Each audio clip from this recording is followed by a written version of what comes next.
কংগ্রেসের নোংরা সত্য সামনে আনার জন্য রাহুলের প্রশংসা করলেন জেপি নাড্ডা। এমন কথা সামনে আনলেন রাহুল গান্ধী, আসরে নামলো বিজেপি।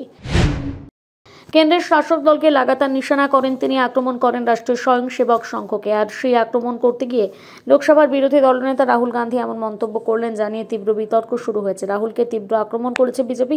কংগ্রেসের নোংরা সত্য সামনে আনার জন্য রাহুলের প্রশংসা করলেন কেন্দ্রীয় স্বাস্থ্যমন্ত্রী তথা বিজেপির সর্বভারতীয় সভাপতি জেপি নাড্ডা।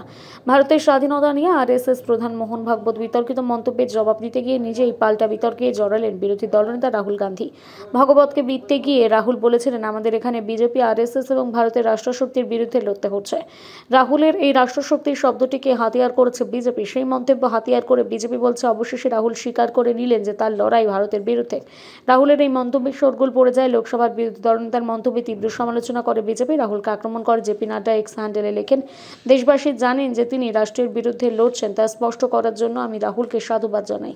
এটা গোপন নয় যে যারা ভারতে অবমাননা অসম্মাননা করতে চায় সেই আরবান নকশালকে সঙ্গে রাহুল গান্ধী ও তার বাস্তুতন্ত্রের নিবিড় যোগ রয়েছে।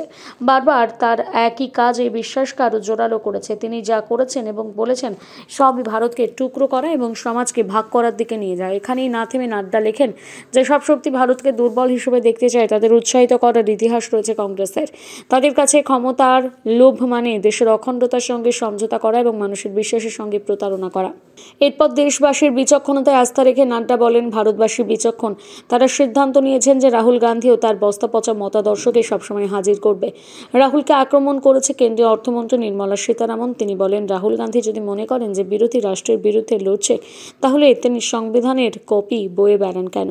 এর আগে গত বছরের সেপ্টেম্বরে আমেরিকার ভার্জিনিয়ার এক অনুষ্ঠানে রাহুলের মন্তব্য নিয়ে বিতর্ক তৈরি হয়েছিল। অনুষ্ঠানে রাহুল মন্তব্য করেছিলেন, শিখদের পাগড়ি পরার অনুমতি দেওয়া হবে কিনা তা নিয়ে লড়াই চলছে। একজন শিখকে কারা পড়তে দেওয়া হবে কিনা, তাকে গুরুদ্বারে যেতে দেওয়া হবে কিনা তা নিয়ে লড়াই চলছে। এটা শুধু শিখদের জন্য নয়, এটা সব ধর্মের জন্য। সেই সময় তার মন্তব্যে তীব্র বিরোধিতা করেছিল বিজেপি। রাহুলের বিরুদ্ধে একাধিক জায়গায় অভিযোগ দায়ের হয়, এমনকি নাম না করে লোকসভা বিরোধী দলনেতাকে আক্রমণ করেছিলেন প্রধানমন্ত্রী নরেন্দ্র মোদী।